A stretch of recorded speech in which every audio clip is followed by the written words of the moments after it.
असतं त्यांचे melting point, boiling point काय असतात? शार्प असतात. शार्प म्हणजे काय? एकदम फिक्स असतं. म्हणजे 100 डिग्री सेल्सिअस तर 100 डिग्री सेल्सिअस, 2000 तर 2000. 100 वगैरे नसतं काही, जास्त असतं. 2000 डिग्री सेल्सिअस मध्ये सॉलिड क्रिस्टलचे काय असतात? चांगल्या प्रकारे काय असतात? मेल्टिंग पॉईंट असतात. अॅनिसोट्रॉपिक शिकवलं होतं. आयसोट्रॉपिक म्हणजे काय ते शिका. आयसोट्रॉपिक. आयसोट्रॉपिक म्हणजे तुम्ही एक क्रिस्टल घेतला, कोणताही ऑब्जेक्ट घेतला, त्यातनं करंट इथून तुम्ही शोधला अशा डायरेक्शन मध्ये. ठीक आहे. ऐकू येतं ना आवाज? हो सर. तर हे बघा, तुमच्याकडे कोणताही ऑब्जेक्ट आहे, त्यातनं जर तुम्ही 2 वायर घेतल्यात, ही वायर प्लसची होती, ही मायनसची होती. ठीक आहे. आणि तुम्ही इथे त्या वायर कनेक्ट केल्यात. ठीक आहे. तर वायर कनेक्ट केल्यानंतर इन जे तुम्हाला करंट मिळेल, हा करंट मिळाला तुम्हाला 2 अँपियर. आणि तुम्ही ते वायर इथून इथे लावला तरी 2 अँपियर मिळाला. तुम्ही वायर कुठेही लावा, त्यातलं करंट तुम्ही कशाही डिरेक्शनने चेक करा, तो 2 अँपियरच मिळतो. तर आयसोट्रॉपिक म्हणतात. काय म्हणतात? आयसोट्रॉपिक. आणि अन म्हणजे काय माहिती तुम्हाला? अन म्हणजे काय असतं? अपोजिट असतं. अॅन लावतो ना आपण, तर अॅन म्हणजे अपोजिट असतं. तर आयसोट्रॉपिक म्हणजे असे क्रिस्टल असतात की ज्यामध्ये तुम्ही ह्या साईड इथून जर वायर जॉईन केल्या तर तुम्हाला 2 अँपियर मिळेल. थोड्या हॉरिझॉन्टल केल्या तर तुम्हाला 1 अँपियर मिळेल. इथून काही 1.5 मिळेल. तर कशामुळे होत असतं? तुम्हाला इथे सांगितलं की ह्या क्रिस्टलमध्ये काय असतं, जेव्हा तुम्ही वेगवेगळी डायरेक्शन बघता, इथून डायरेक्शन बघितलं तर बघा 2 ते 3 ब्लू डॉट्स आलेत ना, काही रेड डॉट्स आले. हे कॉम्बिनेशन चेंज झालं. आता पुढे बघा, हे कॉम्बिनेशन, हे बघा, हे कॉम्बिनेशन पुन्हा वेगळं आहे. हे कॉम्बिनेशन्स यामध्ये वेगळे येतात आणि त्यामुळे त्यांच्या प्रॉपर्टी वेगळ्या होतात. याला आपण काय म्हणतो? अॅनिसोट्रॉपिक म्हणतो. नीट सीईटीने अॅनिसोट्रॉपीवरती प्रश्न विचारलेला आहे की क्रिस्टलाइन सॉलिडची मेन प्रॉपर्टी काय असते? अॅनिसोट्रॉपी. पण त्यात एक्सेप्शन लक्षात ठेवायचं, क्युबिक प्रकारचे क्रिस्टल असतात ना, ते आयसोट्रॉप दाखवतात. ठीक आहे. आयसोट्रॉपिक प्रॉपर्टी दाखवतात. ठीक आहे. एक्झाम्पल सांगितलं होतं, सॉल्ट, आईस, गोल्ड, डायमंड. ठीक आहे. सिरॅमिक्स. हे सर्व काय एक्झाम्पल कायचे असतात? क्रिस्टलाइन सॉलिडचे असतात. तर लर्न करून घ्यायचे. ठीक आहे. अमॉर्फस मध्ये आल्यानंतर थोडंसं एक्झॅक्ट अपोजिट करायचं की त्यांच्याकडे आता हे अमॉर्फसचं हे बघा तुम्हाला डायग्राम दिसतंय. असं काही तुम्हाला रेग्युलर दिसतंय का बघा? असं तुम्हाला रेग्युलर पॅटर्न दिसतोय का काही? पॅटर्न बिलकुल नाहीये बघा. हा आयटम कुठे, हा आयटम, असं तुम्हाला काय लाईन वगैरे असं दिसतात का एक्झॅक्ट? बिलकुल नाही. तुम्ही म्हटलं सर पॅटर्न आहे तर चला दाखवून द्या मला. इथून पॅटर्न लिहू नका स्क्रीनवरती. हे बघा, इथून तुम्ही पॅटर्न बघा, तर पॅटर्न तुम्हाला असं दिसतोय का? पॅटर्न नाहीये ऍक्च्युली. हे बघा, पॅटर्न कसा नाही तुम्हाला दाखवतोय बघा. इथून एक लाईन गेली बघा, इथून एक लाईन झाली आणि इथून एक लाईन झाली. म्हणजे असा कुठेही चांगला पॅटर्न नाही. तर पॅटर्न नसतो, रेग्युलरिटी नसते, तशा ऍटमच्या सॉलिडला म्हणतो आपण अमॉर्फस सॉलिड. ठीक आहे. आणि अमॉर्फस सॉलिड म्हणजे काय? तर पार्टिकल ऑफ लिक्विड आणि हे कॉन्स्टंट मोशन असतात. The stop photographic of liquid describe the amorphous state. तर तुम्ही सिंपल आहे की एक फोटोग्राफ समजतो तुम्हाला? फोटोग्राफ काय असतो? एक लिक्विड आहे, त्यातले पार्टिकल आहे, आणि तुम्ही त्या लिक्विडच्या पार्टिकलचा एक फोटो काढा, तुम्हाला असं काहीतरी दिसेल, ते हलताना दिसतील. त्यालाच आपण अमॉर्फस सॉलिड, त्याच्यासारखे पार्टिकल्स सांगायचं काय, तर ते इकडे तिकडे असतं. आणि अमॉर्फस जे सॉलिड्स असतात ऍक्च्युली यांना आपण म्हणतो सुपर कूल लिक्विड. हे लिक्विड असतात, पण तो काय झालेले असतात? कूल झालेले असतात. एवढे कूल होतात की ते सॉलिड होतात. ठीक आहे. तर सॉलिड, जेव्हा लिक्विड हा कूल होऊन सॉलिड तयार होतो, तेव्हा त्याला आपण अमॉर्फस काय म्हणतो? सॉलिड म्हणतो. त्याची डेफिनेशन. तर एक्झाम्पल सांगितलं तुम्हाला की त्याच्यामध्ये कारण लिक्विड असल्यामुळे तो त्याच्या बेसिक प्रॉपर्टी काही सोडत नाही. काय? तर त्याचे अरेंजमेंट ॲटमची काय असते? रॅन्डम असते, इकडे तिकडे असते. त्याचा मेल्टिंग पॉईंट हा शार्प नसतो. म्हणजे टेम्परेचर इंटरवल कुठे कुठे चेंज होतात. इकडे तिकडे तो कधी कधी इथे तो मेल्टिंग पॉईंट 10 डिग्री दाखवतो, तर इथे काही तो 20 डिग्री दाखवतो, इथे 30 डिग्री, म्हणजे तो कुठे काही मेल्टिंग पॉईंट दाखवतो. पण त्याच्या प्रॉपर्टी आयसोट्रोपिक असतात. आयसोट्रोपिक म्हणजे तुम्ही हे जे मटेरियल असतं ना, याला कोणत्या डायरेक्शन चेंज करा तुम्ही. इथून करंट चेंज करा, 2 अँपियर दाखवेल. इथून दाखवलं 2 अँपियर दाखवेल. इथून दाखवलं 2 अँपियर. तर सर्व डायरेक्शन तो प्रॉपर्टी सारख्या दाखवतो, सेम दाखवतो. म्हणून ह्या अमॉर्फस सॉलिडला काय म्हणतात? आयसोट्रोपिक म्हणतात. प्रॉपर्टी कोणत्या चेक करायच्या असतात? Refractive index, light, heat conductivity वगैरे, जे आपण सर्व बघितले. एक्झाम्पल सिम्पल आहे जे की तुम्ही डेली यूज मध्ये यूज करतात, जे की ग्लास प्लेट. तुम्ही ज्या स्क्रीन मधनं बघताय तो एक ग्लासच आहे. तुम्हाला माहिती आहे तो काही लिक्विड नाहीये, तो सॉलिड झालेला लिक्विड आहे. प्लास्टिक, की ज्याच्या मोबाईलचं बॅक कव्हरच प्लास्टिकचं असेल. रबर, तुम्हाला माहिती आहे मोबाईलमध्ये रबर यूज केले जातात. तर हे अलॉयस, मेटॅलिक अलॉय, म्हणजे तुम्ही जे गाडी चालवता त्याचं हँडल असतं, ते असतं ना हँडल, अशा प्रकारे. कसं असतं हँडल? आता जे हँडल असतं तर ते हँडल जसं चमकतं शाईन करतं कारण ते अलॉय असतं, मेटल मध्ये मेटल टाकलेला असतो. मेटॅलिक ग्लासेस जे असतात मेटल आणि मेटलॉइडचे अलॉय, मेटल आणि मेटलॉइडचे अलॉय म्हणजे कसे की मेटलॉइड माहिती कोण असतो? मेटलॉइड, मेटलॉइड माहिती? मेटलॉइड, मेटल हो सर मेटलॉइड. माहिती आहे. हे बघा, एक मेटल असतो, एक नॉन मेटल असतो आणि त्याच्यामध्ये मेटलॉइड असतो. जेव्हा आपण मेटल आणि मेटल आणि मेटलॉइडचा जो अलॉय बनवतो तो अशा प्रकारचा असतो. तर हा मला वाटतं इथे इम्पॉर्टंट क्वेश्चन लक्षात ठेवायचं. मेटल आणि मेटलॉइडच्या अलॉयला आपण काय म्हणतो? मेटल आणि मेटलॉइडच्या अलॉय आपण काय म्हणतो? तो प्रॉपरली काय म्हणतो? अमॉर्फस. आणि मेटल मेटलला काय म्हणतो? क्रिस्टल. आणि पुन्हा सांगतोय, मेटल मेटल काय म्हणतो? मेटल आणि मेटलच्या अलॉयला काय म्हणतो आपण? Crystalline solid. आणि मेटल आणि मेटलॉइड यांच्या अलॉयला आपण काय म्हणतो? अमॉर्फस. समजताय? मेटल मेटल म्हणजे कसा? त्यामध्ये मेटल मध्ये मेटल आणि मेटलॉइड म्हणजे कसा की ज्याच्यामध्ये सिलिकॉन वगैरे असतात आणि ते सिलिकॉन वगैरे मेटल सोबत जेव्हा जॉईन होतात तेव्हा मेटॅलिक ग्लासेस तयार होतात.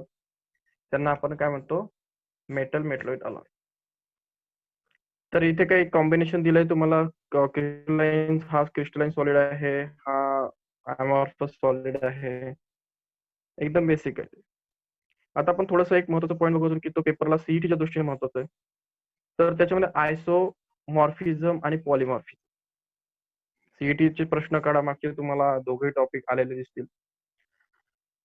तर आपण इथे शिकतोय की क्रिस्टल स्ट्रक्चर जे असतात सॉलिडचे, आपण अजून या दोन गोष्टी सांगतो की कोण आयसोमॉर्फिझम आहे. आणि लक्षात ठेवायचं, सीईटीने पर्टिक्युलर असं विचारलंय की एनएफ हा कोणता मॉर्फिझम दाखवतो, असा हा प्रश्न आलेला आहे. एनएफ वरती आलेला प्रश्न 2 वेळा आलेला आहे की एनएफ हा कोणत्या टाईपचा मॉर्फिझम दाखवतो.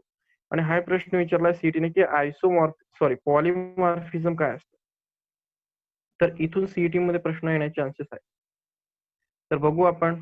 तर ज्यामुळे वाचतो का मग आयसोमॉर्फिझम polymorphism? Uh, Isomorphism. Two or more substances having the same crystal structure are said to be isomorphism or isomorphous. In these substances, the chemical composition has the same atomic ratio. For example, NaF and MgO, NaNO3 and CaCO3 are isomorphous pairs and have the same atomic ratios 1:n and 1:3 respectively of the constituent atoms. हे बघा, आयसोमॉर्फिझम तुम्हाला आधी सांगितलं. आयसो word कुठे use केला, तो सर्व same असेल, सर्व गोष्टीमध्ये युनिफॉर्मिटी असेल तर आयसो वर्ड युज केला जातो. मॉर्फिझम म्हणजे दिसणं, म्हणजे मॉर्फिझमला म्हणतो आपण दिसणं. आयसो म्हणजे सारखं, ते सारखेच असतात. म्हणजे त्याला डेफिनेशन कशी बनवणार? 2 ऑर मोर सबस्टन्सेस म्हणजे NaF हा वेगळा सबस्टन्स आहे आणि हा MgO हा वेगळा सबस्टन्स आहे. हा NaNO3 वेगळा आहे, CaCO3 वेगळा आहे. हे दोघंही वेगळे सबस्टन्स आहे, हे वेगळेच आहे. हॅव्हिंग सेम क्रिस्टल स्ट्रक्चर, त्यांचे क्रिस्टल हे सारखे दिसतात. त्यांचे क्रिस्टल कसे असतात? सारखे. ते वेगळे आहेत. म्हणजे ए आणि बी हा डिफरंट आहे, परंतु त्यांचं क्रिस्टलचं स्ट्रक्चर सेम आहे. ठीक आहे. तर त्यांना म्हणायचं आयसोमॉर्फिझम. म्हणजे ऍक्च्युली सबस्टन्स वेगळा आहे पण तो दिसायला ते सेम आहे, तर त्याला म्हणायचं आयसोमॉर्फिझम. आणि याचे एक्झाम्पल दिलंय. NaF हा तर पेपरला 2 वेळा आलेला आहे. NaNO3 आहे, CO3 आहे, हे सर्व कोणा आयसोमॉर्फिझम आहेत. याच्यामध्ये अजून एक महत्वाची गोष्ट आहे की त्यांचे जे ऍटम्स असतात, ठीक आहे, ते ऍटम नसतात, त्यांचा रेशो सेम असतो. म्हणजे कसं की हा NaF, त्याच्यामध्ये ऍटम एक आहे Na आणि एक ऍटम आहे F. यांचा एक Na आहे तर एक F आहे. याला म्हणतात ऍटमचा रेशो. आता MgO मध्ये बघा, तोही Mg1 आहे आणि O1 आहे. Na1 आहे, F1 आहे. याला 1:1 रेशो म्हणतात. जसं वॉटरचा रेशो असतो 2:1. समजतंय ना? H2O. आता NaNO3 चा रेशो काय सांगा बरं? NaNO3 हा थाईस आहे आणि हा किती आहे? हे बघा, याचा रेशो बघा. NaNO3, Na एक ऍटम आहे, N एक ऍटम आहे, O3 ऍटम आहे. म्हणजे Na1, N1 आणि O3. त्याला म्हणतात ऍटमचा रेशो 1:1:3. तसं बघा CaCO3 चं आहे. Ca हा 1 झाला, C काय झाला? 1 झाला आणि O3 काय झाला? 3 झाला. म्हणजे दोघांचा ऍटॉमिक रेशो काय? तर जे आयसोमॉर्फिझम दाखवतात क्रिस्टल, त्यांचे क्रिस्टल सेम असतात. क्रिस्टल स्ट्रक्चर म्हणजे काय? ऍक्च्युली ते दिसायला सेम असतात. त्यांचं पूर्ण बिल्डिंग जो क्रिस्टल असतो तो टोटल त्याला स्ट्रक्चर म्हणतो. आपण कसं म्हणतो, घराचं स्ट्रक्चर म्हणतो आपण, घराचं स्ट्रक्चर सेम आहे म्हणजे तो दिसायला सेम आहे, पण त्यातले ऍटमही सेम असतात, त्याचं काउंट सेम असतं. तर कळालं असेल तुम्हाला आयसोमॉर्फिझम म्हणजे काय. आता थोडं आपण पॉलिमॉर्फिझम घेऊ, त्याच्या एक्झॅक्ट अपोजिट असतं. चलो ज्यामध्ये वाचायचं. Polymorphism, a single substance that exists in two or more forms of crystalline structures, is said to be polymorphous. Polymorphs of a substance are formed under different conditions. For example, हं. for example, calcite and aragonite are two forms of calcium carbonate. Uh, cuartas, alpha cuartas, beta cuartas are cristobalite. नाही नाही, alpha quartz आणि beta quartz. Alpha alpha quartz, quartz beta आणि quartz are the cristobalite are three of the several forms of silica. Polymorphism occurring is an event is called allotropy. For पुढं. example, three polymorphic allotrophic forms of carbon are diamond, graphite and fluorine. तर तुमच्या exam मध्ये हा topic विचारला गेलेला आहे की ॲलोट्रॉपिक सीईटीचा प्रश्न. सीईटी वाल्याने फोकस करा. तर पॉलिमॉर्फिझम म्हणजे काय, तर पॉली म्हणजे मेनी आणि मॉर्फिझम म्हणजे दिसतं, म्हणजे एकच substance, single substance show different types of morphism, म्हणजे वेगळ्या प्रकारचे जो स्ट्रक्चर दाखवतो त्याला म्हणायचं पॉलिमॉर्फिझम. पहिल्या कंडिशनला काय होतं, two substance show same structure, आणि इथे single substance show two different structure. Exactly opposite आहे ना. तर सिंगल सबस्टन्स हा काय करतो, एक किंवा एकापेक्षा जास्त क्रिस्टल स्ट्रक्चर दाखवतो, त्याला म्हणायचं पॉलिमॉर्फिझम. आता पॉलिमॉर्फिझम मध्ये काय असतं की एक सबस्टन्स घेऊ आपण, त्याचं नाव आहे कॅल्शियम कार्बोनेट. तर कॅल्शियम कार्बोनेट हा कॅल्साइट मध्ये असतो आणि ऑर्गनाइट मध्ये असतो. हे त्याचे दोन फॉर्म्स आहेत. हे दोन काय त्याचे फॉर्म्स आहेत. नेक्स्ट बघू आपल्याकडे एक अजून आहे सिलिका. सिलिका हा अल्फा क्वार्ट्स मध्ये असतो, बीटा क्वार्ट्स मध्ये असतो आणि क्रिस्टोबॅलाइट मध्ये असतो. हे फॉर्म्स आहेत. हे तर सर्वांना माहिती आहे कोणता. आणि हे जे पॉलिमॉर्फिझम हा जो असतो, याच्यामुळे जे जे हे तीन तयार होतात ना, यांना एकमेकाचे काय म्हणतात, अल्लोट्रॉप्स म्हणतात. म्हणजे हा कॅल्साइट आणि हा ऑर्गनाइट हे एक दुसऱ्याचे काय अलोट्रॉप्स आहे. ठीक आहे. किंवा हा जो क्वार्ट्स आहे, क्वार्ट्स हे सर्व अलोट्रॉप्स आहेत. तर एक्झाम्पल आहे कार्बनचं दिलं इथे, की कार्बन जो असतो, कुठे गेला कार्बन, कार्बन कार्बनचे तीन हे पॉलिमॉर्फिझम स्ट्रक्चर असतात, म्हणजे एकच जे तीन फॉर्म मध्ये सापडतो किंवा तीन अलोट्रॉपिक फॉर्म दाखवतो. एक असतो डायमंड, दुसरा असतो ग्राफाइट आणि तिसरा असतो फ्लोरिन. डायमंड कुठे असतो माहितीये, कोणाकडे काही शक्यतो नसतो. ग्राफाइट प्रत्येकाकडे असतो. कुठे असतो, डायमंड ऍक्च्युअली बघितलंय का तुम्ही डोळ्याने, छोटा नाही, चांगला मोठा म्हणतोय मी, चांगला नाही. नाही सर. बघितलंय का की सर माझ्या मी ना डायमंड चांगला हातात घेऊन बघितला आणि तो ओरिजिनल होता. असं ते प्लास्टिक गिस्टिकचे नाही, ते तर प्रत्येक ठिकाणी गावागावात नाही मध्ये सर. असतं ते प्लास्टिकचे. तर डायमंड हे बघा, डायमंड ऍक्च्युली हा भरपूर प्रेशियस मेटल मध्ये, तुम्हाला माहिती डायमंड साठी किती लढाई वगैरे होतात. आता तेच कार्बन हा असा असा एक सबस्टन्स आहे की तो डायमंडही असतो, तो ग्राफाइटही असतो, तो तुमच्या पेन्सिल मधलं जे ब्लॅक कलरचं असतं ते असतो, त्याला ग्राफाइट म्हणतात. असतं ना पेन्सिल मध्ये ब्लॅक कलरचं नीप असतं ना, मध्ये ब्लॅक कलरचा रॉड असतो ना, ते ग्राफाइट असतं. आणि फुलेरिन तर माहिती असेल तुम्हाला, फुलेरिन एक कुठलं, तर फुलेरिन म्हणजे कसं असतं, ते ब्लॅक ब्लॅक कलरचं असतं ना. ते तुम्ही कधी ते कंदील वगैरे लावलाय का, त्याच्यावरती ते ब्लॅक कलरचं तयार होतं कोटिंग. पेट्रोल जाळलंय कधी, रॉकेल जाळलंय कधी, रॉकेल जाळल्यानंतर त्याचं वरती हे कॅन्डल कॅन्डल घ्यायची आणि कॅन्डलच्या वरती असं इथे थोडा वेळ हात नाही पकडायचं, काहीतरी ऑब्जेक्ट लावायचे, इथे काय तयार होतं, ब्लॅक कलर तयार होतो ना. तर तो फ्लोरिनचा टाईप असतो. फ्लोरिन म्हणजे काय असतो, बारीक एक पावडर असतं. तर डायमंड माहिती तुम्हाला, ग्राफाइटही माहिती आहे आणि फ्लोरिन याचं माहिती झालं. तर ऍक्च्युली तुम्हाला स्टडी करायचं, म्हणजे त्यात काय असं विशेष नाही, पुढे येईल ते तुम्हाला डायमंड ग्राफाइट वगैरे, तो काही इश्यू नाहीये. तर बोर्डला आलेला प्रश्न समजला मग, the three types of polymorphism of carbon is diamond, graphite, fluorine, आणि त्यांनाच एकमेकाचे ट्रॉपिक फॉर्म म्हणतात. काही डाऊट आहे विचारा, सिम्पल टॉपिक आहे. जाऊ पुढं. हो सर. इकडे प्रतीक्षा नाही ना, नाही प्रतीक्षा सर. आहे का. आहे. तर तुम्हाला तुम्हाला इथे ते हे बघा चित्र दिसतंय तुम्हाला की many crystallite form of silica. Silica माहिती ना, SiO2 ला सिलिका म्हणतात. आणि सिलिका एकाच कॉम्बिनेशन हे सिलिका आणि ऑक्सिजन हे तुम्हाला क्वार्ट्स कुठे मिळतात? हे सिलिका कुठे असतं माहिती का? सॉइल मध्ये असतं. तुम्ही सॉइल मध्ये दगड गोटे जमा करतात तर ते सिलिका असतं. तर त्या दगड फरक असतात बघा. एक कशा प्रकारे असतो दिसतंय ना, किती वेगळे दिसतात ते बघा. एकाच स्ट्रक्चर असतं, एक असं आहे, एक असं आहे. हा बीटा क्वार्ट्स आहे, हा अल्फा क्वार्ट्स आहे, हा काय क्रिस्टोबॅलाइट आहे. ठीक आहे. सिलिका कशामध्ये असतो लक्षात ठेवायचं, जमिनीमध्ये. मग दगडांमध्ये तुम्ही कधी बघितलंही असेल तर तुम्हाला समजलं असेल की याला काय म्हणतात. अल्फा क्वार्ट्सचा बीटा का क्रिस्टोबॅलाइट म्हणतात. तर लक्षात ठेवायचं सिलिकॉनचे चित्र दाखवले चांगल्या प्रकारे तुम्हाला कळते. तर टॉपिक झाला आपला ॲमॉर्फिझम, आयसोमॉर्फिझम, पॉलिमर. नेक्स्ट बघतोय आपण क्लासिफिकेशन ऑफ क्रिस्टलाइन सॉलिड. आता क्लासिफिकेशन ऑफ क्रिस्टलाइन सॉलिड म्हणजे आपण आधी बघितलं होतं की सॉलिडचे दोन प्रकार असतात, क्रिस्टलाइन आणि ॲमॉर्फस. जस्ट आपण त्याला वरच्या वरती स्टडी केलं. त्यानंतर आयसोमॉर्फिझम बघितलं, पॉली बघितलं. आता आपण क्रिस्टलाइनला इलॉबरेट करतोय. तर क्रिस्टलाइनला इलॉबरेट करण्यामध्ये त्याची आता काही कॅटेगरीज बघू. फर्स्ट असतो आयोनिक सॉलिड, सेकंड असतो कोव्हॅलंट नेटवर्क सॉलिड, तिसरा असतो मॉलिक्युलर सॉलिड आणि फोर्थ असतो मेटॅलिक सॉलिड.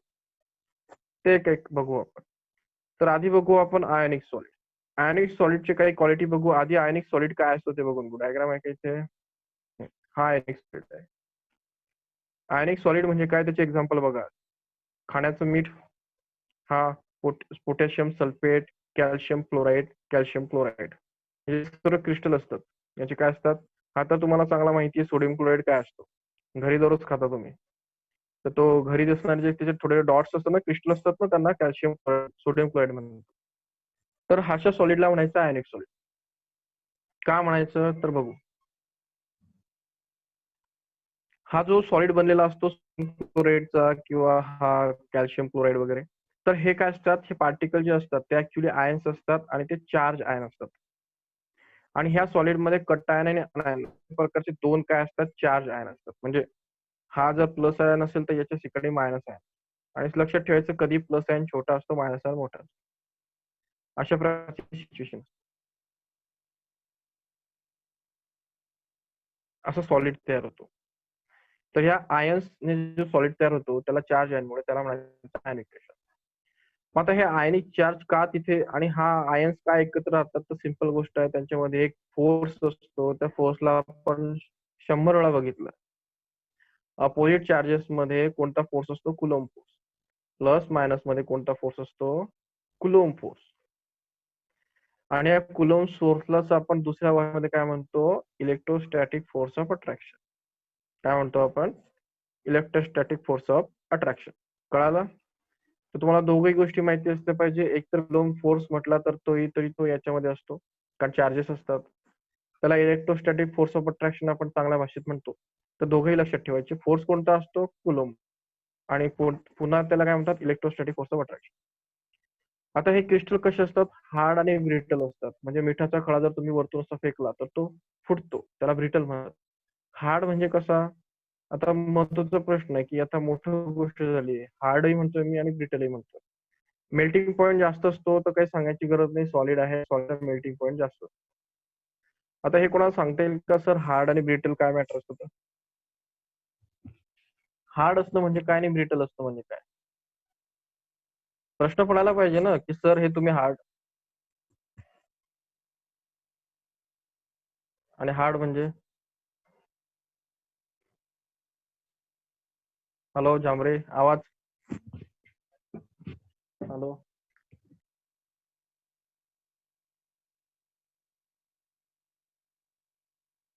पॅक असतात. अजून कोणी आहे का? कोणाला काही माहिती आहे अजून? हार्ड हे हार्ड सबस्टन्स आहे पण हा ब्रिटल आहे असं जर काही म्हणायचं असेल म्हणजे नेमकं काय म्हणायचं? आणि तुम्ही कोणत्याही आपल्या बिना नॉलेज वाल्या माणसाला सांगा, तुम्ही त्याला म्हणणार हे हार्ड आहे, तो म्हणतो हार्ड आहे ना, तो तुटणार कशाला? तो फुटणार थोडा तो. तुम्हाला जर एक्झाम्पल सांगितलं तर तुम्हाला चांगल्या प्रकारे समजेल की हार्ड सबस्टन्स. डायमंड का? डायमंड हा हार्डही असतो आणि तो ब्रिटलही नसतो. आलं का लक्षात? तर हे बघा, हार्ड आणि ब्रिटलचं एक्झाम्पल तुम्हाला चांगलं माहिती आहे की हे जे सोडियम क्लोराईडचं दिलेलं आहे इथे, अजून डे टू डे लाईफ मधलं एक्झाम्पल आहे की त्याला तुम्ही म्हणतात माहितीये का, त्याला सिमेंट म्हणतात, कॉन्क्रीट म्हणतात.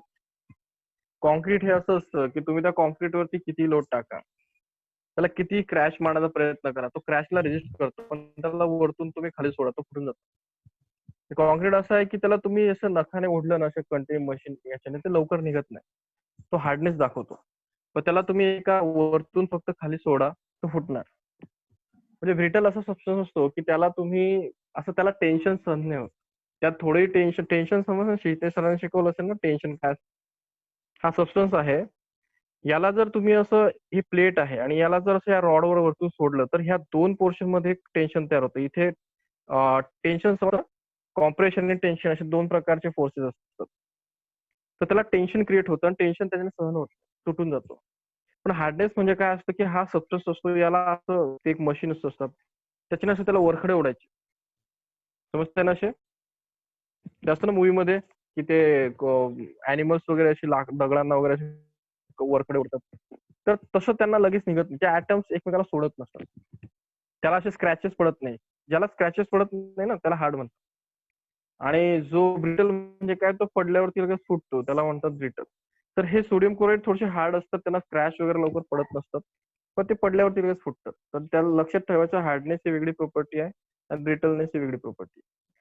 हे जे असतात ते इलेक्ट्रिकली नॉन कंडक्टर असतात. माहिती आहे तुम्हाला, मिठातनं इलेक्ट्रिसिटी जात नसते. आपण सोल्युशन चॅप्टर मध्ये मिठाबद्दल भरपूर गप्पा केल्या. हे मिठातनं इलेक्ट्रिसिटी जात नसते. मग केव्हा जात असते, त्यात तुम्ही थोडं पाणी टाका किंवा त्याला मेल्ट करा. म्हणजे मिठाला तुम्ही लिक्विड फॉर्म मध्ये आणा किंवा त्यामध्ये थोडं वॉटर टाका, ते इलेक्ट्रिकली कंडक्टर होतं. इलेक्ट्रिसिटी कंडक्ट का करतात, कारण हा जो फॉर्म असतो NaCl, यामध्ये त्यांच्यामध्ये strong electrostatic force of attraction असतो आणि ते एकमेकाला सोडत नाहीत. ते वॉटर टाकल्यावरती लगेच Na+ तयार होतो आणि Cl- तयार होतो आणि ते कंडक्टर बनतात. तर मला वाटतं सफिशियंट आहे. चार्ज असतात, इलेक्ट्रोस्टॅटिक फोर्स ऑफ अट्रॅक्शन ठेवतात, प्रॉपर्टी माहिती आहे तुम्हाला, विचारलेल्या आहेत बोर्डने. बोर्डने डायरेक्ट असं प्रश्न बोर्ड डायरेक्ट विचारतो की क्रिस्टलाइन सॉलिड बद्दल बोला. एक्झाम्पल तर कॉमन माहिती, मला वाटतं सिम्पल आहे. चला पुढचं आहे कोव्हॅलंट नेटवर्क सॉलिड, बघू आपण. कोव्हॅलंट नेटवर्क सॉलिड म्हणजे नावातच आहे. कोव्हॅलंट म्हणजे काय, कोणता बॉन्ड असणार आहे, कोव्हॅलंट बॉन्ड. ज्या सॉलिड मध्ये कोव्हॅलंट बॉन्ड असतो पार्टिकल्स मध्ये, त्याला म्हणायचं कोव्हॅलंट नेटवर्क क्रिस्टल किंवा कोव्हॅलंट क्रिस्टल. याच्यामध्ये जे पार्टिकल्स असतात, मग त्यांच्यामध्ये कोव्हॅलंटचं म्हणजे याच्यामध्ये ऍटम्स असतात. आयनिक सॉलिड काय असते, आयन्स होते, कळलं ना, Na+. याच्यामध्ये काय ऍटम्स असतात. ऍटम म्हणजे कसं असतो, समजतो ना ऍटम, हा ऍटम आहे, हा ऑक्सिजन ऍटम आहे. तर याच्यामध्ये ऍटम्स असतात. त्या ऍटम्स मध्ये एकमेकाशी काय असतो, कोव्हॅलंट बॉन्ड तयार झालेले असतात. आणि ते कोव्हॅलंट बॉन्ड होऊन काय होतं, एक असं 3 डायमेन्शनल असं रिजिड स्ट्रक्चर तयार होतं. 3 डायमेन्शन समजतं ना, असं म्हणजे हा तुमच्या घराचा कोपरा आहे, ही एक वॉल आहे, वॉल आहे आणि ही एक वॉल आहे. वाटतं ना आता जरा 3D आहे, झांबरे वाटतंय का आता?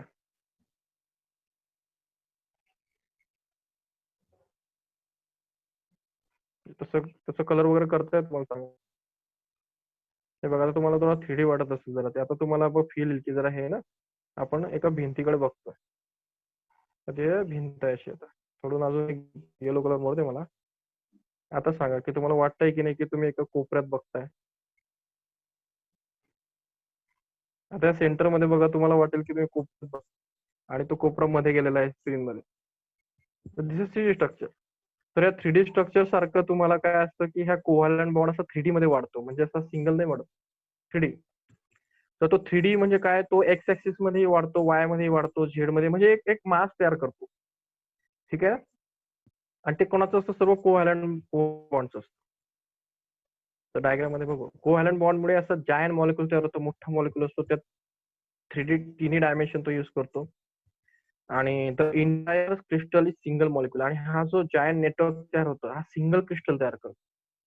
समजतंय, नेटवर्क तयार करतो आणि एक मोठा एक सिंगल मॉलिक्युल म्हणून मोठा काय होतो, इव्हॉल्व्ह. एक्झाम्पल वरून सांगेल तुम्हाला, डायमंडचं स्ट्रक्चर दाखवायचं आहे मला, त्यामुळे काही विशेष नाही. लक्षात ठेवा, फक्त मोठा मॉलिक्युल असतो, कोव्हॅलंटचे नेटवर्क असतात, एक सिंगल क्रिस्टल तयार करतो. आता सिंपल आहे की जायंट मॉलिक्यूल नाव ऐकताय तुम्ही, 3D बघताय, म्हणजे कसं असणार आहे, स्ट्रॉंगच असणार आहे, रिजिड असतो, स्ट्रॉंग असतो, कोव्हॅलंट बॉन्ड त्यात असतो, व्हेरी हार्ड असतो. काय असतो? Very hard. The fact they are hardest and incompressible. Very हार्डचा असतो तसा असतो की त्याला कॉम्प्रेस करता येत नाही, तो इनकॉम्प्रेसिबल, त्याला तुम्ही असं कॉम्प्रेस करू शकत नाही.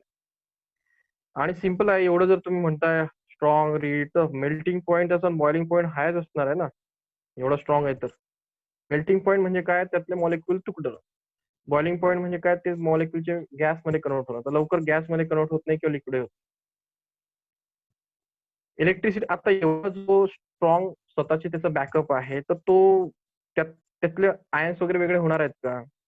जो स्वतः स्ट्रॉंग असतो तो काय असतो? स्वतः स्ट्रॉंग असलेला कधीही जो असतो त्याचे इलेक्ट्रॉन असतात ते लोकलाइज कोव्हॅलंट बॉन्ड असतात, ते मोबाईल नसतात. ते काय नसतात? मोबाईल. लक्षात ठेवायचं, कोव्हॅलंट बॉन्ड मध्ये इलेक्ट्रॉन्स मोबाईल नसतात, मोबाईल म्हणजे फिरत नसतात. आणि जिथे इलेक्ट्रॉन फिरत नसतात मग तो पुअर कंडक्ट असतो. हे बघा, मागचा सॉलिड होता त्यात Na आणि Cl होता, हे तर आयन होते, यांच्याकडे इलेक्ट्रॉनचा प्रश्न नव्हता.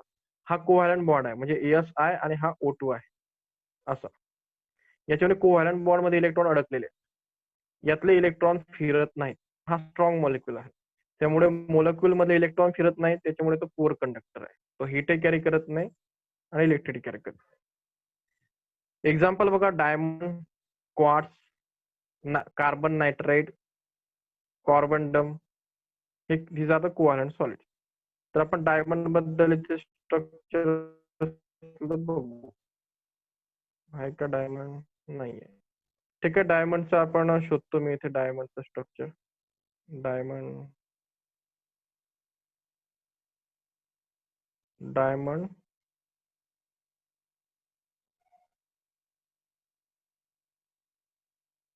3D.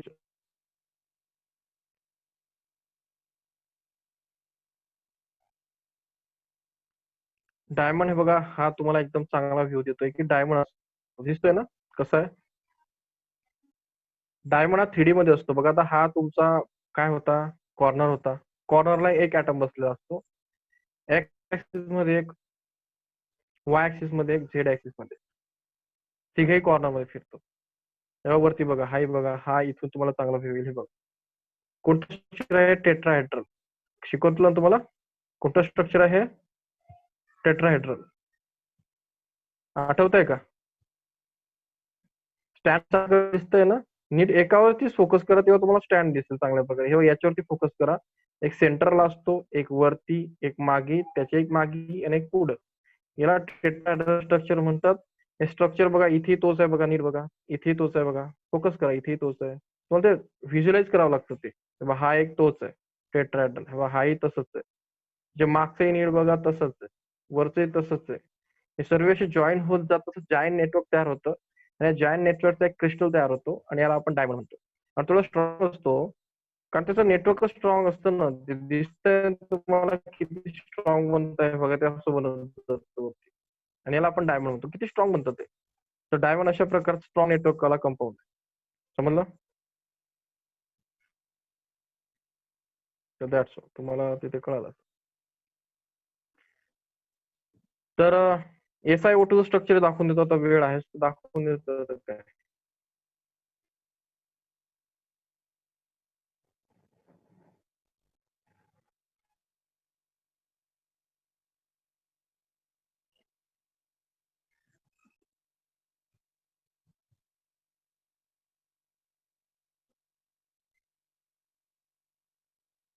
दिसतंय का? हे SiO2 चा क्रिस्टल वरती फोकस करा बघा, कसं आहे. फॉर्म्युला काय आपला? Si आणि O2. आता इथे ऑक्सिजन कोणत्या कलर मध्ये? ब्ल्यू मध्ये, आणि सिलिकॉन ओ मध्ये. तर हे बघा, हा जो मधला एका एका पॉइंट वरती फोकस आहे की इथे मध्ये फोकस करा बघा. मध्ये काय? सिलिकॉन आहे, आणि त्याला काय? ऑक्सिजन आहे. दिसतंय? तर ते काय करतात? पुन्हा दुसऱ्याला जॉईन करतात, पुन्हा दुसऱ्याला जॉईन करतात. हे बघा, हा जो स्ट्रक्चर आहे हा अशा प्रकारे इव्हॉल्व्ह होत जातो. समजतंय स्ट्रक्चर? अशा प्रकारे ते इव्हॉल्व्ह होत जातात. SiO2. तर म्हणजे तुम्हाला काय दिसतंय, असं जायंट स्ट्रक्चर दिसतंय तुम्हाला, असे एकत्र आलेले दिसतात.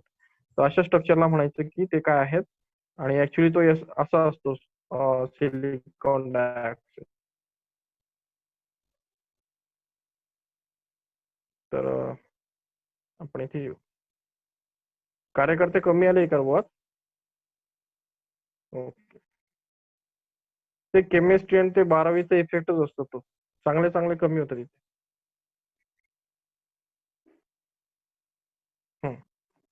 तर आपण कुठे होतो बघा, कोवालंट क्रिस्टल. झाला आपला पॉइंट हा. कोवालंट क्रिस्टल संपला आपला. नेक्स्ट बघू आता आपण मॉलिक्युलर क्रिस्टल्स. ठीक आहे. मॉलिक्युलर क्रिस्टल म्हणजे काय, तर आधी एक्झाम्पल बघून मॉलिक्युलर क्रिस्टलच्या. ठीक आहे, डायरेक्टली फोकस करा की मॉलिक्युलर क्रिस्टल मध्ये काय काय असतं. Cl2, CH4, H2, CO2, O2 यांना काय म्हणतात, हे काय सर्व माहिती तुम्हाला? गॅसेस आहेत ना, chlorine, methane, hydrogen, carbon dioxide, oxygen. या सर्वांचे जेव्हा क्रिस्टल तयार होतात, हे जेव्हा क्रिस्टल फॉर्म मध्ये असतात तेव्हा त्यांना मॉलिक्युलर क्रिस्टल म्हणतात. कारण हे मॉलिक्युल्स आहेत, water molecule, carbon molecule, methane molecule, chlorine molecule. तर या सर्व मॉलिक्युल्सला काय म्हणतात, मॉलिक्युलर क्रिस्टल म्हणतात. ठीक आहे. आणि crystalline organic compounds are also molecular solid. आता हे जे असतं सिम्पल एवढं लक्षात ठेवा, हे जे सबस्टन्स असतात हे जेव्हा क्रिस्टल फॉर्म मध्ये असतात मॉलिक्युल, तेव्हा त्यांना मॉलिक्युलर क्रिस्टल म्हणतात. त्यातली एक एक गोष्ट बघू. तर फर्स्ट पॉईंट आहे, the constituent particles of molecular solids are molecules. यांचा छोटा पार्टिकल हा जो मॉलिक्युलर क्रिस्टलचा छोटासा पार्टिकल काय असतो, O2 हा मॉलिक्युल असतो, CO2 हा मॉलिक्युल असतो. समजलं. मॉलिक्युलर क्रिस्टल हे मॉलिक्युल पासून तयार होतात. नीट आठवा, मागचे सांगितलं होतं. कोव्हॅलंट क्रिस्टल्स हे ऍटम पासून तयार होतात, आणि हे जे आयनिक क्रिस्टल आहेत ते आयन पासून तयार होतात. डिफरन्स तुम्हाला क्लिअर झाला पाहिजे. आयोनिक आयन, कोव्हॅलंट ऍटम, आणि हे जे आहे क्रिस्टलाइन हे मॉलिक्युलर सॉलिड, हे मॉलिक्युल्स पासून तयार होतात. वाटरचे असे भरपूर मॉलिक्युलर. ठीक आहे. आता यांच्यामध्ये आपण सेकंड पॉईंट बघतो की ते कशापासून बनले, तर मॉलिक्युल पासून. Next, the bond between the molecules are covalent. Simple आहे, त्यांच्यामधला बॉन्ड हा कोव्हॅलंट असतो. The molecules are held together by intermolecular force. तर मॉलिक्युल्स मध्ये कोणता बॉन्ड असतो, कोव्हॅलंट, आणि ते मॉलिक्युल एकमेकाला पकडतात, त्याला इंटरमॉलिक्युलर फोर्सेस असतात. म्हणजे हा एक मॉलिक्युल O2 आहे आणि हा एक मॉलिक्युल O2 आहे, ते एकमेकांना का अटॅच असतात, तर तिथे एक फोर्स असतो, त्याला इंटरमॉलिक्युलर फोर्स ऑफ अट्रॅक्शन म्हणतात. ठीक आहे. आणि याच्यावरून आपण आता पुढे काय करतो, त्याचे पार्ट्स करतो. तर आता ते बघू आपण. तर आपल्याला जेव्हा मॉलिक्युल मधला जो पहिला जो टाईप असतो इंटरॅक्शनचा, किंवा इंटरमॉलिक्युलर फोर्स म्हणतो आपण, त्यातला पहिला पार्ट असतो वीक डायपोल डायपोल इंटरॅक्शन. हा फर्स्ट पार्ट असतो. आता डायपोल डायपोल म्हणजे काय, तर हे थोडं 11वी जावं लागतं. डायपोल डायपोल काय. आता डायपोल डायपोल ऍक्च्युली कोणामध्ये असतं, तर पोलार मॉलिक्युल मध्ये. पोलार मॉलिक्युल म्हणजे काय, लक्षात ठेवायची. येस, यांच्यामध्ये काय असतो, डायपोल डायपोल असतो, डायपोल डायपोल मुवमेंट असतो, किंवा डायपोल डायपोल इंटरॅक्शन असतं. तर हे डायपोल डायपोल इंटरॅक्शन कसं असतं, तर ते मला वाटतं तुला बुक याच्यातनं दाखवतो. पुन्हा 11वी जावं लागेल.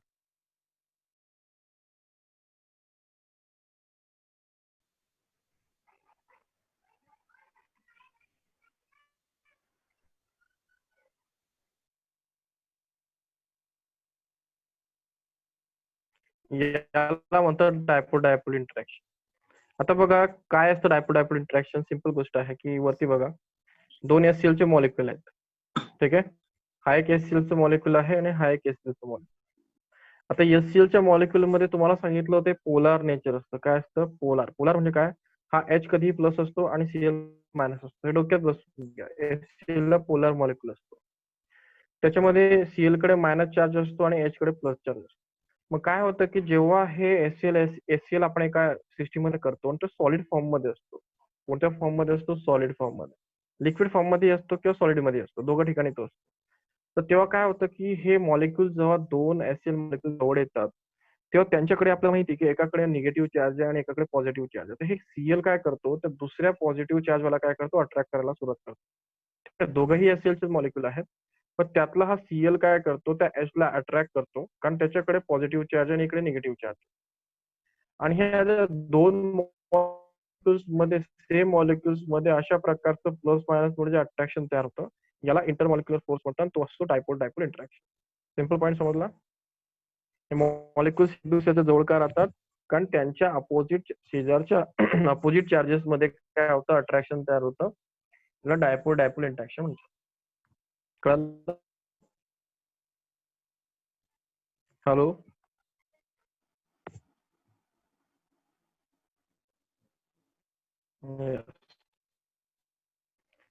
मेन टॉपिक वर येऊ आपण. कुठे गेलं?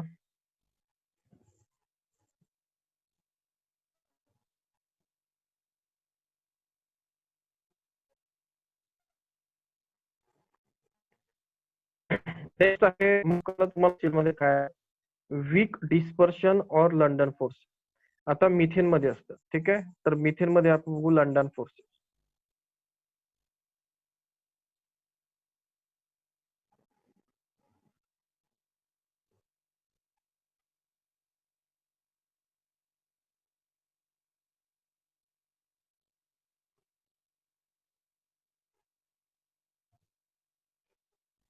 हे बघा, मॉलिक्युल ए आहे आणि मॉलिक्युल बी आहे, नॉन पोलर मॉलिक्युल्स आहे. तर यांच्यामध्ये काय होतं, H2H H2 द आता इंटेन्स डायपोल होतो ए डायपोल बी. डायग्राम चांगली दिसत नाही इथे.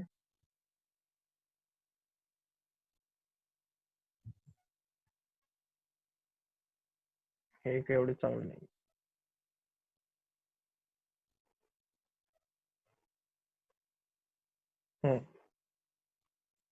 तर चलो हे बघू. लंडन फोर्सेस बघा, आता इथे काय दिसतं डायग्राम मध्ये, एक न्यूक्लियस आहे, एक इलेक्ट्रॉन्स आहे. दिसतंय न्यूक्लियस आणि इलेक्ट्रॉन, दिसतंय ना इथे. हा एक ऍटम आहे आणि हा जो ऍटम आहे बघा, त्याच्यामध्ये थोडस चेंज झालेलं आहे. त्यातले एक साइडला न्यूक्लियस गेलेला आहे, एक साइडला इलेक्ट्रॉन्स गेलेले आहेत. हे बघा, थोडस त्याला बेंड करा.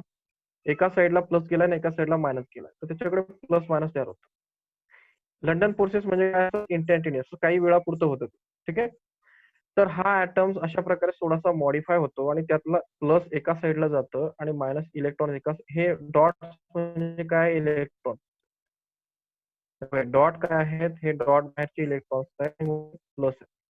तर हा प्लस एका साइडला गेला बघा आणि एका साइडला गेला, मग त्यावरती प्लस आणि मायनस चार्ज. ही कंडिशन तुम्हाला समजून घ्यावी लागेल. मग ही जी कंडिशन तयार झाली आहे, तर ह्याशी जेव्हा कंडिशन तयार होते तेव्हा काय होतं, की हा प्लस झाला, हा मायनस झाला, हा प्लस झाला, हा मायनस झाला. मग मायनस आणि प्लस हे दोघे मॉलिक्युल सेम असतात, एच आणि एच. यांच्यामध्ये काय होतं, मग अट्रॅक्शन सुरू होतं.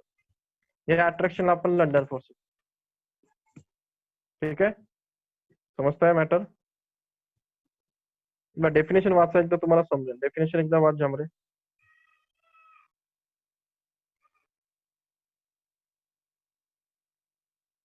The momentary force of attraction created between instantaneous dipole and the inducted dipole is called dipole inducted dipole interaction or London force. हे बघा, सिंपल आहे एकदम, की नॉन पोलर असतो बिचारा. तो मॉलिक्युल असतो ना, नॉन पोलर असतो, समजतं. हा मॉलिक्युल नॉन पोलर आहे. हे बघा, हे डायग्राम बघा, हा नॉन पोलर आहे, म्हणजे त्याच्यावरती काही चार्ज नाही. पण तो काय होतं, की तो नॉन पोलरचा असा पोलर बनून जातो काही इन्स्टंट. आणि मग तो अशा प्रकारे नॉन पोलर बनल्यामुळे मग अशा प्रकारे तो वर्क कराल. समजताय? काही डाऊट आहे? हॅलो. हे बघा, हा एक नॉन पोलर होता, एक नॉन पोलर होता. हा चुकून याने थोडासा शेप चेंज झाल्यामुळे आता हा नॉन पोलर काय होतो, पोलर होतो. कारण याचं मायनस काय करते, यातल्या प्लसला अट्रॅक्ट करायला. हे बघा, ते म्हणतो ना आपण, एक आंबा असतो, तो सडका असतो, बरोबर. तो सर्वांना काय टाकतो, सडवून टाकतो. गोष्ट आहे. हा एक बिचारा नॉन पोलर होता, हाही नॉन पोलर होता, काही प्रॉब्लेम नव्हता. पण याला काय झालं काय माहिती, याने काय केलं, प्लस मायनस असं वेगळं करून टाकलं. मग हा याला शेजारच्या गोष्टी आहे का नाही, तर शेजार त्याला तो काय म्हणतो, ते मायनस आहे ना, तर तुझं प्लस इकडे मॅनेज कर आणि तिकडे मायनस कर, कारण मला ते मायनस चालत. मग तो त्यालाही काय करतो, मॉडिफाय करतो शेजार त्याला, की नाही चालणार नाही, तुझं इथे प्लस आलं पाहिजे, इथे मायनस आलं पाहिजे. मग अशा प्रकारचं इथे इथे काय तयार होतो, अट्रॅक्शन तयार होतं. करताय गोष्ट काय सांगतोय. हॅलो, इकडे प्रतीक्षा. म्हणजे एक असा होता, तर एकाने अशा प्रकारे काही इन्स्टंटसाठी चेंज झाला, तर दुसरा चांगला होता.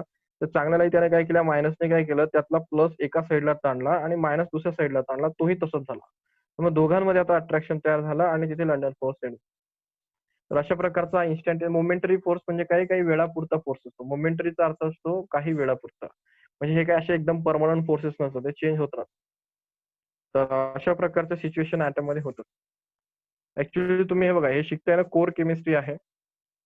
याच्या वरती काही केमिस्ट्री नसते, तुम्ही एकदम बेसिक शिकताय. हे जे आहे हे केमिस्ट्री मधलं एकदम काय म्हणतात कोर नॉलेज आहे. पुढं लोकांना हेच येत नाही म्हणून लोक आयुष्यात केमिस्ट्री सक्सेस होत नाही. त्यांना हे लंडन फोर्सेस समजत नाही, ऍटम समजत नाही, मग त्यांना केमिस्ट्री समजणार कसं काय? बरोबर.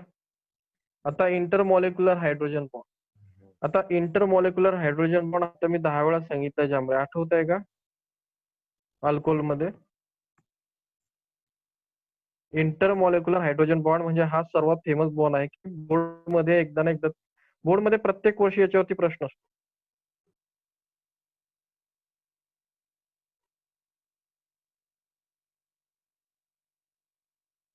हे बघा, इंटरनेट हे किती फास्ट दाखवतो त्याला. हा सर्वात फेमस टाईपचा फोर्स आहे ज्याला म्हणतात इंटरमॉलिक्युलर हायड्रोजन बॉन्ड. हा असा असतो, दिसतंय ना? हा एक मॉलिक्युल असतो, हा एक मॉलिक्युल असतो. हा वॉटर मॉलिक्युल आहे, हा प्लस आहे, बिचारा प्लस आहे, ऑक्सिजन माहितीये मायनस असतो. डोक्यात बसून घ्यायचं, वॉटरला कधी असं लिहायचं, स्क्रीनवरती लिहू नका. हे बघा, हा ऑक्सिजन आहे, हायड्रोजन आहे, डोक्यात बसून घ्या. ऑक्सिजन कधी मायनस असणार, हायड्रोजन प्लस, हायड्रोजन प्लस. मग हा दुसरा, हा वॉटर, आता ग्लास मध्ये पाणी टाकलंय ना तुम्ही, हा वॉटर मॉलिक्युल आहे. त्याच्या शेजारी वॉटर मॉलिक्युल असतो का, नसतो का? नसतो. त्या ग्लास मध्ये भरपूर वॉटर मॉलिक्युल असतात. पण त्या पहिला आणि दुसरा यात काय होतं की हा दुसऱ्याचा एच आणि हा पहिल्याचा मायनस, हा पहिल्याचा मायनस आणि दुसऱ्याचा एच याच्यामध्ये काहीतरी इंटरॅक्शन होतं, अट्रॅक्शन तयार होतं. याला म्हणतात हायड्रोजन बॉन्डिंग. याला म्हणतात हायड्रोजन बॉन्डिंग. समजलं? हायड्रोजन बॉन्डिंग हा कोणामध्ये असतो? हायड्रोजन मध्ये असतो आणि फ्लोरीन मध्ये असतो आणि नायट्रोजन मध्ये असतो. आता सध्या इथे लक्षात ठेवा की अशा प्रकारचे प्लस मायनस अट्रॅक्शन मुळे हायड्रोजन बॉन्ड तयार होतो. आणि तुमच्या नीटच्या सीडच्या प्रश्नपत्रिकेमध्ये हा 100% पुढच्या दिसतात. आणि त्याच्यावरती आपण भरपूर गप्पा करणार आहोत पुढे. 12वी म्हणजे हायड्रोजन बॉन्ड, हे डिस्कशन आपलं होणार आहे. समजलं? एकाचा मायनस दुसऱ्याच्या प्लसला अट्रॅक्ट करतो, पण ऑलरेडी ते काय असतात, प्लस मायनस असतात. काय सांगतो मी, ऑलरेडी ते प्लस मायनस असतात. मागच्या लंडन फोर्सेस मध्ये तो जो ऍटम होता तो प्लस मायनस नव्हता, हाही नव्हता, परंतु हा बनला, याने यालाही बनवलं आणि नंतर त्यात अट्रॅक्शन झालं. याला म्हणतात लंडन. हे जे आहे, हे जे आहे एससीएल सारखं, हा एससीएल आधीच काय होता, प्लस मायनस होता. आणि याच्यामध्ये जे प्लस मायनस झालं होतं त्याला म्हणतात इंटरॅक्शन. बरोबर. आणि हा जो हायड्रोजन बॉन्डिंग असतं हे फक्त हायड्रोजन मध्ये, फ्लोरीन मध्ये आणि नायट्रोजन मध्ये, या तीनच कंपाऊंड मध्ये होतं. Hydrogen, I repeat, hydrogen, nitrogen आणि फ्लोरीन. हाही सीईटीचा प्रश्न नीटचा आला होता की हायड्रोजन बॉन्डिंग कोणत्या कोणत्या ऍटम मध्ये पॉसिबल असतं, हायड्रोजन, नायट्रोजन अँड फ्लोरीन. तर मला वाटतं एवढं कळालं असेल. किती वेळ झाला रे जांभरे?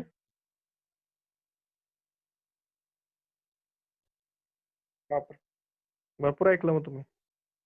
आता यांचं लक्षात ठेवायचं की हे बिचारे जरसे वीक फोर्सेसमुळे असतात, एकमेकांच्या दुरून अट्रॅक्ट करतात, त्याच्यामुळे वीक असतात.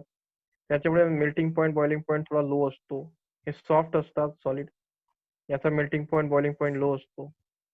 आणि हे पुअर इलेक्ट्रिकल कंडक्टर असतात. काय असतात?